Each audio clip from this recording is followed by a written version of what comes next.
Hello and welcome to Nithrania YouTube channel. You're watching another episode of the Game in a Nutshell series designed for explaining the board game rules. My name is Branislav Berec and in this video we're going to learn how to play Train Rush, a 2 to 4 player game from Sebastian Sponar and MTE Games.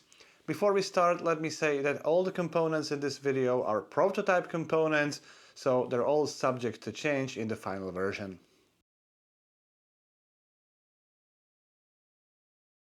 This game comes with a lot of components, so let me try to explain the setup procedure as briefly as possible.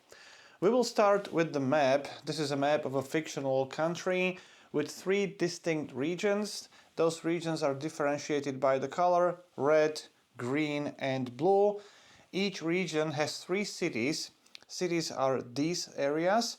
And 4 areas which are called economic areas, let me call them industrial areas. It's more thematic. So these are those industrial areas.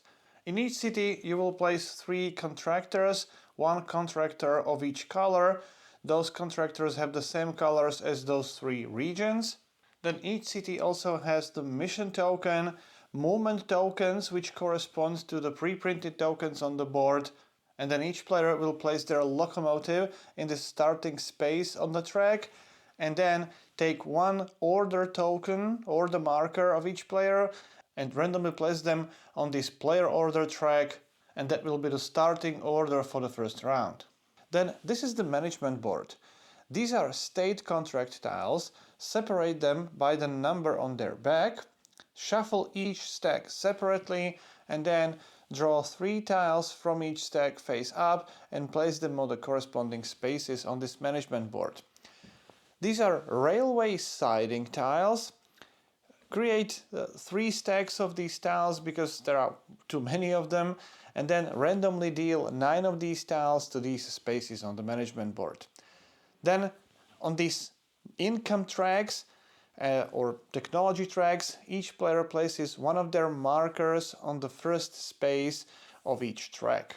Additionally, each player places places their scoring marker on the 0 space of this scoring track. Then each player takes a player board and all the components of the chosen color. Place 8 of your spies numbered from 1 to 8 into these spaces, and in a 2-player game you would also place the 9th spy. I'm demonstrating a 4-player game, so you can remove the 9th spy away from the game. Then there are 15 additional agents in your reserve. These are contract markers, have 6 of additional markers next to your player board. Then these are city markers, warehouses and transfer stations. And each player will also take 2 starting wagons. Each starting wagon has a space for 1 resource. This is any resource. This one is a brown resource. That brown resource is brass. And then each player can take any resource and place it on the second wagon with a space for any resource. Then take the remaining wagon tiles, separate them by their back, take away all these special wagons and shuffle all the wagons with the 2 spaces for resources, create a draw stack and reveal 5 wagons face up, and do the same with the wagons with spaces for 3 resources. Place these 2 stacks of special wagons with a space for 2 resources and 3 resources nearby. In fact, you can place them face up. Then these are action cards. Shuffle them and reveal 5 cards face up. In a 3-player game you would only reveal 4 cards and 3 cards in a 2-player game. Since we are demonstrating a 4-player game, there are 5 cards available. And in addition to that, deal 5 cards to each player, look at those cards, choose 3 of them to keep and return the remaining 2 cards back to the bottom of the draw deck. Keep your chosen cards hidden from other players. I will keep them face up only for the sake of demonstration. Finally, shuffle these hero cards and deal 4 cards to each player in a 4-player game. 5 cards in a 3-player game and 6 cards in a 2-player game. Again, keep these cards hidden from other players. When you get more familiar with the game, you will not simply draw the cards, but you will draft them. You can find a description of the draft in the rulebook. One last note, visually you can have these wagons in one line. In order to fit them all into my camera view, let me stack them on top of each other. And that's the end of the setup, and we can start the game. In Train Rush, players represent factions fighting for influence in 3 prospering regions of a fictional state or a fictional country. Players will use their locomotives and their trains to transport resources across all these regions, and then use those resources to build infrastructure in these areas, and for that they will gain influence. That influence is tracked on all these tracks on the management board, and players score victory points at the end of the game for having the majority in all those areas. Not only in the influence area, also for these state contracts and for building warehouses and renting those warehouses to the contractors. The game is played over 8 rounds, 9 rounds in a 2-player game, and each round has 7 phases. In the first phase, players will auction the new player order for the upcoming round. In the second phase, players will place their spies, their meeples, into these 15 influence areas and move up on these development tracks. In the third phase, players gain income based on the position of their markers on these development tracks. You will get influence tokens needed in the next phase to perform actions. You will gain coal, which is needed to move your trains across the map, and you will also load up your wagons. Then in the fourth phase, which is the investment phase, you will use those investment markers to place them in these areas and perform depicted actions. In a nutshell, you will be able to gain some coal so that you can move your train. You will be able to build warehouses and transfer stations, load your wagons, upgrade your wagons, gain more action cards, and perform some corruption which adds more agents into these influence areas. Then the fifth phase is the movement phase, in which you will move your train across the map. To do that, you will need these action cards, or action card, one of them, and you will use these movement points. And based on where you end your movement, you will be able to perform actions either in the city or in these industrial areas, or even in these sidings. You will be able to build warehouses, transfer stations, you will be able to fulfill contracts in the cities, and so on. Details will come later in the video. Then the phase number 6 is the mission phase, in which under certain circumstances you will be able to play hero cards which provide bonus victory points at the end of the game based on the conditions on those cards. And then the phase number 7 is the end of the round phase, in which you prepare the game board for the next round. The game ends at the end of round 8 or 9 in a 2-player game, or when any player visits all 9 cities on the map, which can be earlier than the last round of the game. Over the course of the game, you will score victory points primarily from visiting cities and being the first or second in the city, and from fulfilling these state contracts. And then, at the end of the game, you will score victory points based on the majority in each of these areas on the management board. In each of these 15 influence areas, the player with the more agents and meeples in each area scores 6 victory points, the second player 2 victory points. The player with the most delivered resources in each region will score 12 victory points and 6 victory points for the second player. And the player with the more built warehouses and more influence with the contractors in each region will also score 12 and 6 victory points respectively. You will add up all these victory points together, and the player with the most victory points is the winner.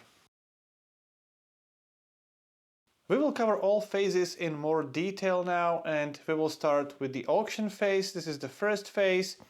In this player order, this being the first player, continuing to the last player. each player will take one spy from their player board and place it on the corresponding space. Make sure you have all those spies always visible to other players. You can choose any spy from your player board which is still available. And once all players are done, the new player order will be determined by the values on those spies, starting with the highest value and continuing to the lowest value. So here, the yellow player with number 6 will become the new first player. Then if players are tied, keep their relative position, so the white and the purple player and then the black player. You can now rearrange these order markers, and that's the end of the auction phase. The second phase is the lobbying phase, in which you will take these spies from the first phase, move them to these influence areas and advance on the corresponding development track. So, in this new player order, on your turn, take the spy from that player order track and place it to any available region, to any sector in the first leftmost space in this upper row. What is the available state? Any state or any region, red, blue or green, which doesn't have a spy which is laying down. For example, the white player as the second player now would be able to place the spy either in the red region or the green one. Not to the blue one, because that has been already blocked by the yellow player. So, let's say the white player places the white spy on this space. Now the purple player only has one option, which is this green region, because both red and blue are now occupied. So let's say the purple player chooses this space, and only in a 4-player game the 4th player has the option to place the spy in any region again.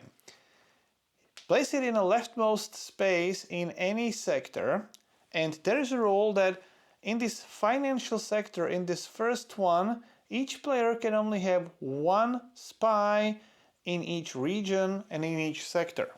So later in the game, for example, the black player would not be able to place another spy in the same sector, financial sector of the green region.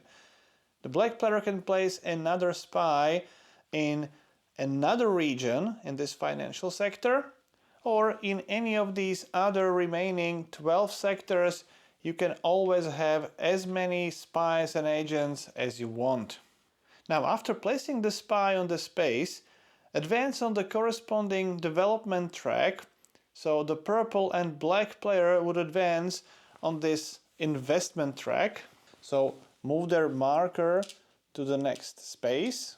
And when you place your agents on the spaces with any bonuses, take those bonuses immediately. Here you would get an investment marker, here we get a call marker, and so on. The yellow player advances on this coal track, and the white player advances on this loading track. After you perform this advancement, stand up all these meeples that have been laid down, and that's the end of the lobbying phase.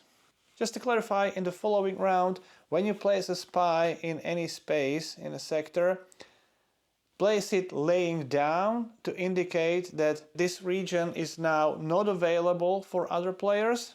The next player in the player order would have to choose the blue or the green region. Again, after you advance on the development track, stand the meeple up, and this is how it continues in all subsequent rounds.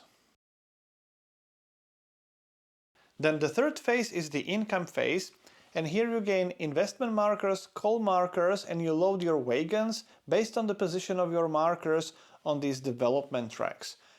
Gain as many investment markers as your position on this investment track. So for example, yellow player would gain 1 investment marker, black and purple would gain 2. Take the investment markers from the general supply and place them in your supply. Then gain as many coal markers as your position on this coal track. Again, take them from the general supply and place them in your supply. And then You can load as many wagons as the position of your marker on this loading track. So again, yellow player would be able to fully load one wagon. To fully load the wagon, it means you may load all the resources onto one wagon if there are any spaces available. So for example, if there was no cube in this wagon, you would be able to take a brown cube, brass, and place it in that wagon. Later in the game, if you have additional wagons, you would, for example, be able to take a yellow, red, and blue cube and fully load this wagon. If the wagon has some resources in it, but there are some empty spaces, when you fully load the wagon, you simply add the missing resources. And that's it, that's the end of the income phase. This fourth and fifth development track don't provide any income. The fourth development track determines how many resources you can unload later in the game, in later phases. And the fifth development track determines how many wagons you can have behind your locomotive. In other words, how many wagons you can have. In the fourth phase, the investment phase, players will place investment markers in these spaces to perform the corresponding actions. This phase is played in the player order, starting with the first player and continuing to the last player and then coming back to the first player and so on until all players pass. On your turn, take the investment markers from your personal supply and place them on the chosen spaces, one investment marker in each space. For example, for this action, you can either place 2 investment markers and perform this action, or 3 investment markers to perform this one or this one. Immediately after you place those markers, perform the corresponding action, and then is the next player's turn.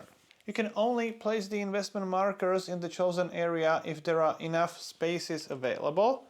And by the way, these spaces are only available in a 3 and a 4 player game. So for example, if the next player would decide to take this action, they would have to place 3 investment markers and then they would perform the action. And after that, no other player may take this action because there are minimum 2 investment markers required. However, there is only 1 space available, so no other player can take this action this round. So players continue like this, one by one, until you either don't want to invest any more investment markers, or you don't have any investment markers. In that case, you can decide to pass. When you pass, you may no longer perform actions in this investment phase. All the investment markers that have not been spent remain in your personal supply for the next rounds. And once all players pass, the investment phase is over.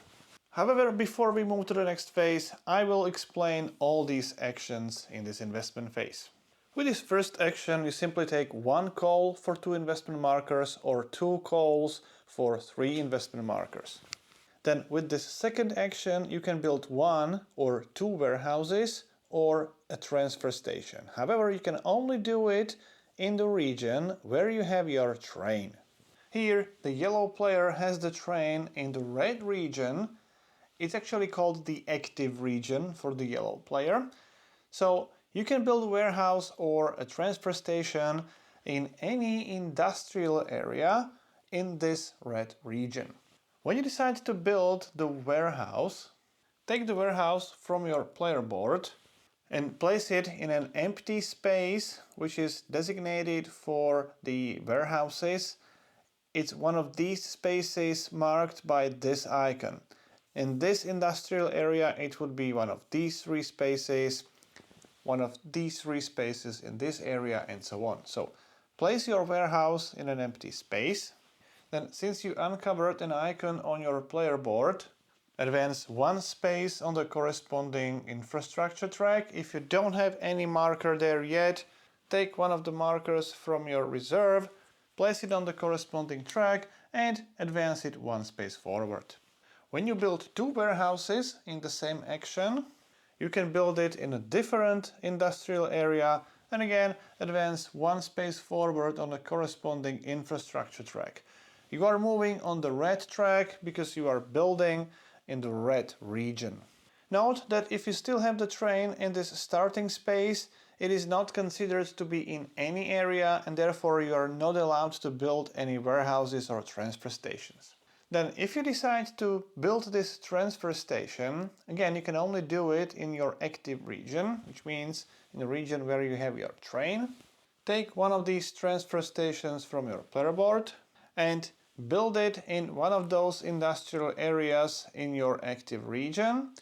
And after you do that, place the package marker in the designated space in that industrial area.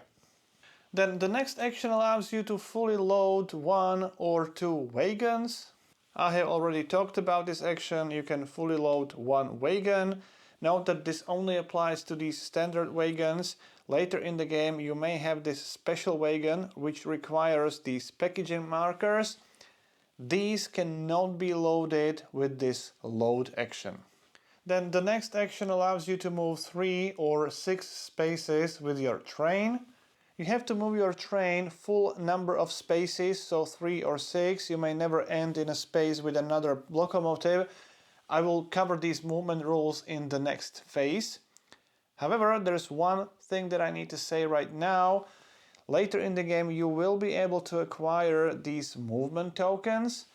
When you take this action, you are not allowed to add these additional movement points from the movement tokens. You can only move by 3 or 6 spaces after spending these investment markers. Then the next set of actions allows you to simply upgrade your wagons. Either the wagon with 1 space for resources to the wagon with 2 spaces, or 2 to 3, or 3 to 3. Now, what does it mean? With the first action, you can upgrade one of the wagons which only has 1 space for resources to the wagon which has 2 spaces for resources. Anytime you do that, if you have any resources on the upgraded wagon or on the wagon which you are going to upgrade, those resources are lost. Discarded wagons are discarded to the discard pile, and then you can upgrade this wagon with 1 resource to the wagon which can hold 2 resources. You can either take one of these wagons which can hold standard resources, or you can take a special wagon which holds these packaging markers. The decision is up to you. When you take one of these standard wagons, immediately refill the empty space with a new wagon from the draw pile. Then add the new wagon to your train. Then the next icon, the next action, upgrading the second level wagon to the third level wagon, works in the exact same way. You can upgrade your standard second level wagon into any of the third level wagons or a special wagon, or you can also upgrade your special wagon of the second level to any third level wagon or the special third level wagon. And upgrading third level to another third level allows you to take your third level wagon and replace it with another third level wagon or a special wagon, or even if you already have the special wagon for these packaging markers, you can exchange this one for any regular third level wagon. Then with the next action, you draw 3 action cards and keep 1. So take the 3 cards from the draw deck, look at them, choose one of those cards and add it to your hand, and return the other cards to the bottom of the draw deck. Your hand limit is always 5 cards. If you have more than 5, you immediately have to discard down to 5. And finally, this last action is called corruption action. With this action you can send one of your agents to an influence space in the influence sector of the active region, so which means where you have your locomotive. In this example, yellow player can send an agent to an influence area in the red region. Influence areas or influence sectors are these sectors, these areas. If you can send an agent to the red region, it means only these spaces, and you can only send an agent to spaces numbered 5, 6, 7 or 8 to leftmost empty space. You have to take one of your agents, not the spies with the number.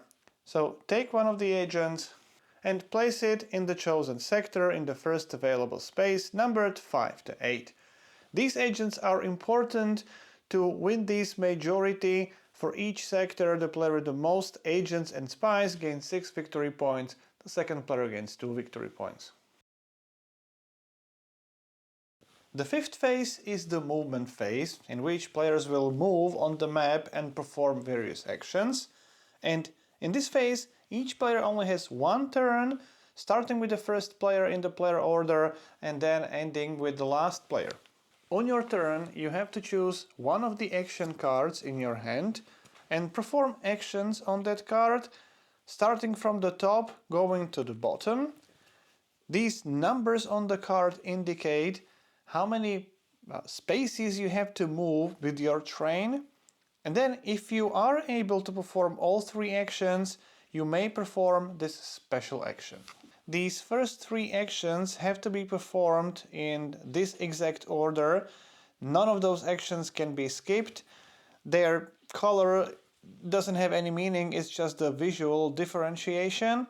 And the number indicates how many spaces you have to move with your train. You have to move the full number. And if you have any movement tokens, you can add a movement token to that number to add those numbers together. After that, you would discard the movement token. By the way, you can only use one movement token per action.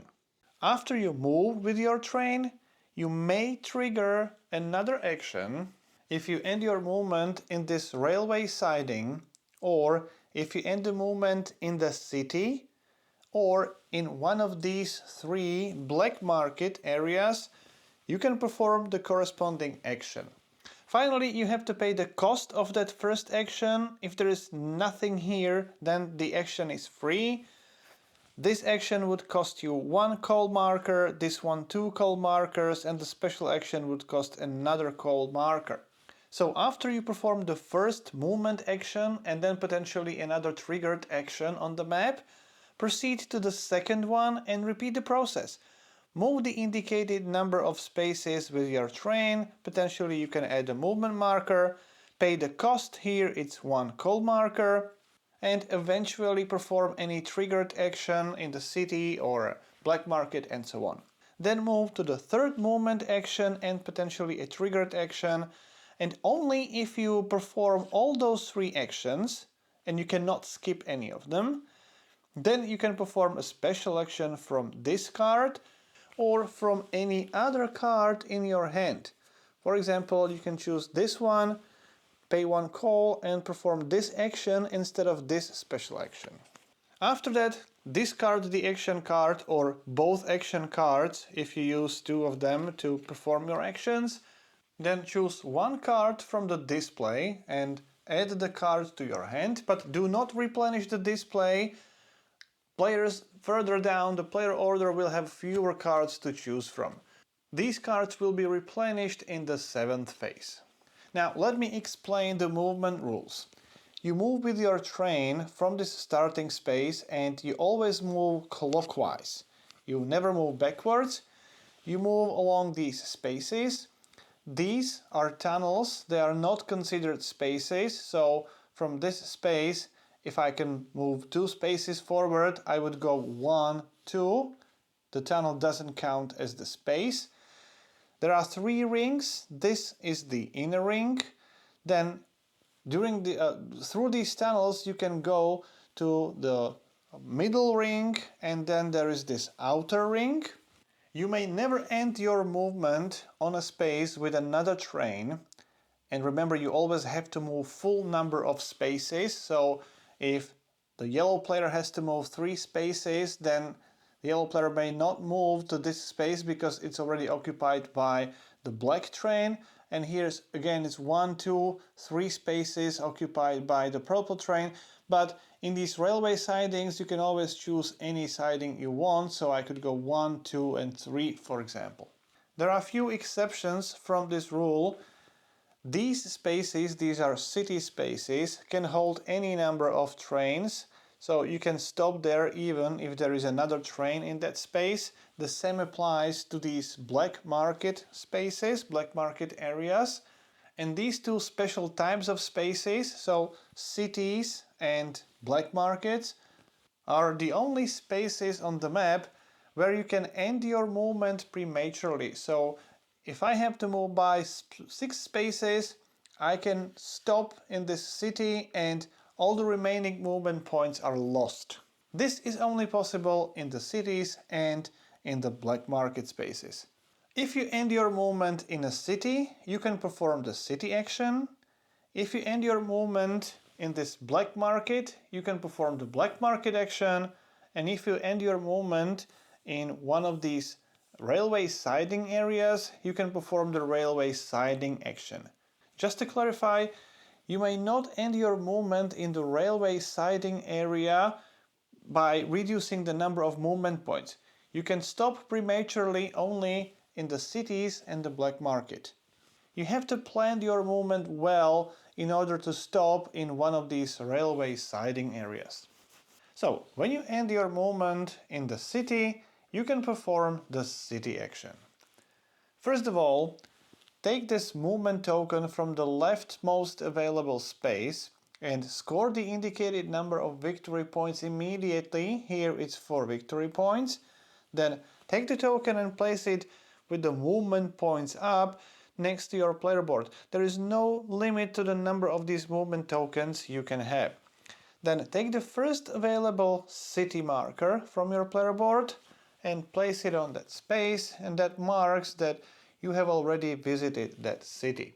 Then in the next step, you can rent one of your warehouses to one of the contractors in that city. You can only rent a warehouse of your color.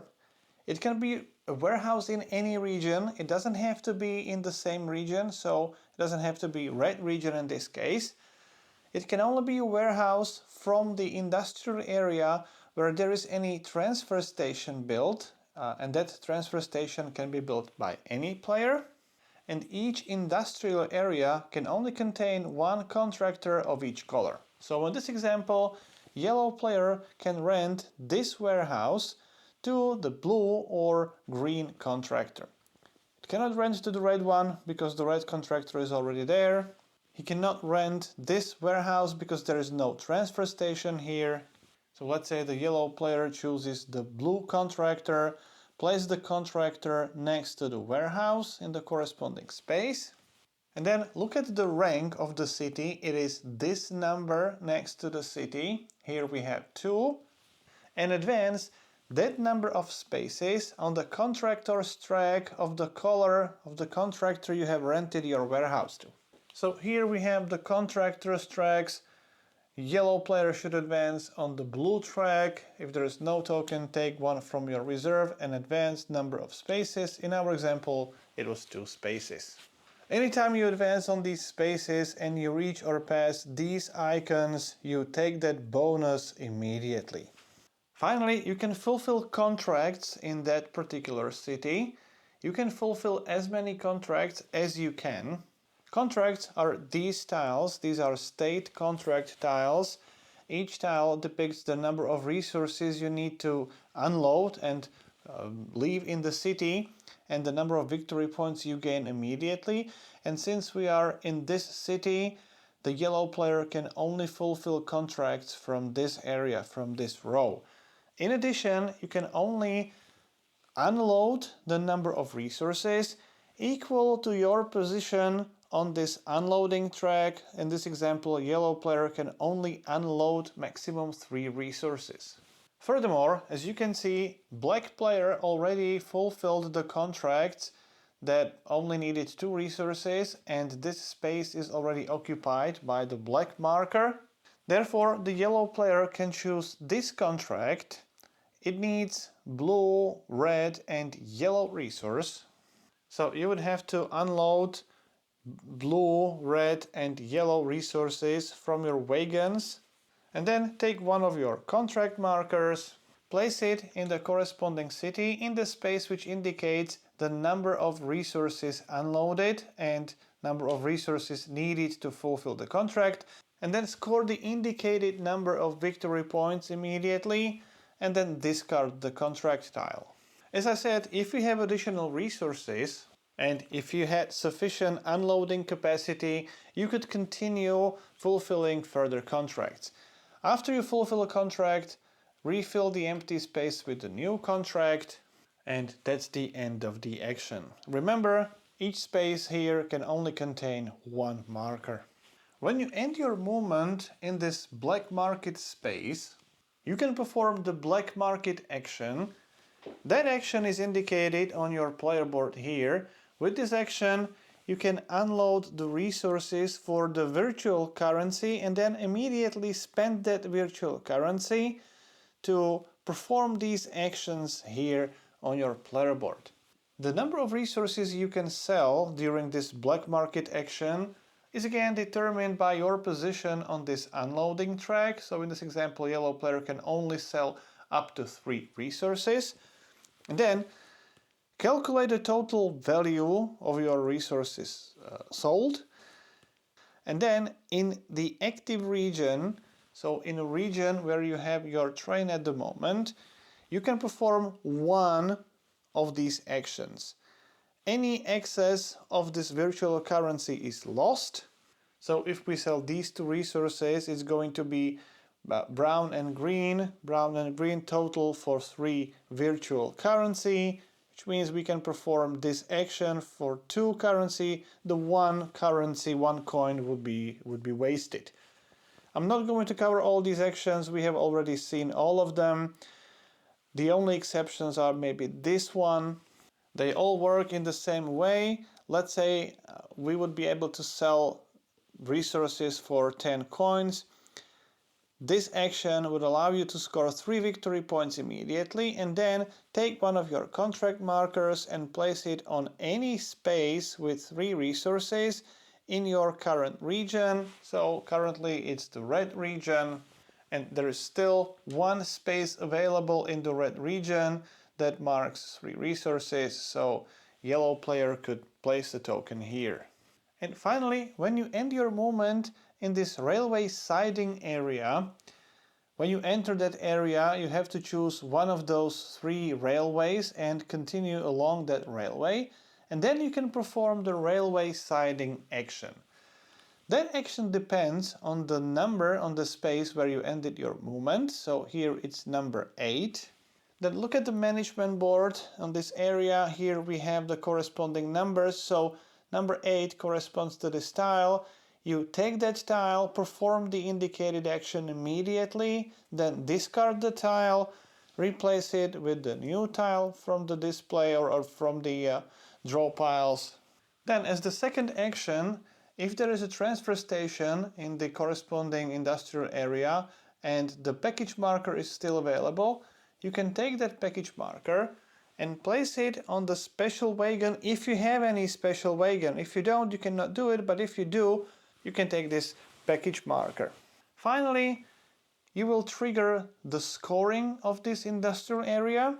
And by the way, you can do these 3 steps in any order, taking the package marker, taking the bonus from the tile and triggering the scoring of this area. When you trigger the scoring, if there are any contractors in these industrial areas, the owners of those warehouses next to the contractors move 1 space on the corresponding contractor's track. In this example, yellow player advances 1 step on the blue track, black player advances 1 step on the red track. So the yellow player on the blue contractor's track, black player on the red contractor's track. Furthermore, if there is a transfer station in that industrial area, the owner of that transfer station advances 1 step on the infrastructure track for each rented warehouse. So in this example, black player advances 2 steps on the infrastructure track of the active region, which is now the blue region. So this is the infrastructure track. Black player advances 2 steps on this infrastructure track. The phase number 6 is called the mission phase, and this mission phase is played in player order.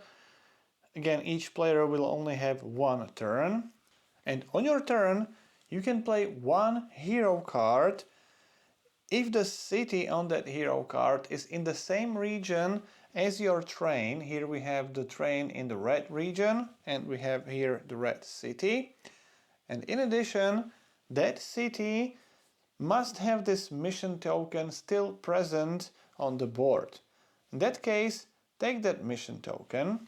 You can place it on the hero card and then perform this bonus action from the card. And at the end of the game, you will score victory points, bonus victory points based on the condition on that hero card. In this example, it would be number of red resources you have in your wagons. And then the seventh phase is the end of the round phase. First of all, check if the endgame conditions are triggered. If this is the round number 8 in a 3 and a 4 player game or round number 9 in a 2 player game, then the game ends. Otherwise, if it's any other round, but any player visited all 9 cities, which means all these city markers would be on the map, then this also triggers the end of the game. In that case, you would proceed directly to the final scoring. If not, then move the round marker to the next round. Discard all the investment markers from this investment area. Discard remaining cards in the display and replenish the display with 5 new action cards. If the draw deck runs out, reshuffle the discard pile. That's the end of the round and you can start the new round.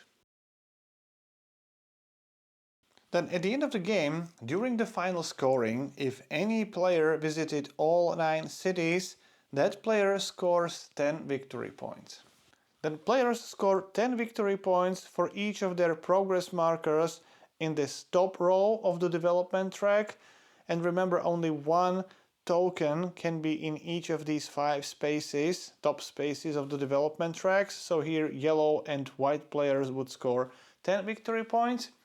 Then score each of these 15 influence areas. Each one is scored in the same way. The player with the most agents and spies with most meeples scores 6 victory points. The player with the second most would score 2 victory points. So here purple player scores 6. In case of a tie, in this area, yellow player scores 6 victory points. In case of a tie, the meeple or the player with the meeple on the lowest numbered space wins that tie. Here, this black one is on the space with number 1, white is on the space with number 3, so the black player would score 2 victory points. Score all those 15 areas in this same way. Then score all 3 regions in this contract area. So green, blue and red, they all work in the same way. Let me explain it on this red region. Count the total number of resources delivered, and the player with the most resources delivered wins these 12 victory points. The player with the second most wins these 6 victory points. In case of a tie, the player with the more contract markers in that region wins the tie. And if still tied, players share the victory points for the respective places. In this example, we have purple player who delivered 5 plus 2, 7 resources. Yellow player delivered 3 plus 3, that's 6. Black player delivered 4 plus 2, that's also 6. And then white player 3. So the purple player receives 12 victory points. Both black and yellow players are tied for the second place. In that case, divide 6 victory points evenly among those 2 players, so both of them would receive 3 victory points. If there was a tie for the first place, both purple and yellow would have 7 resources.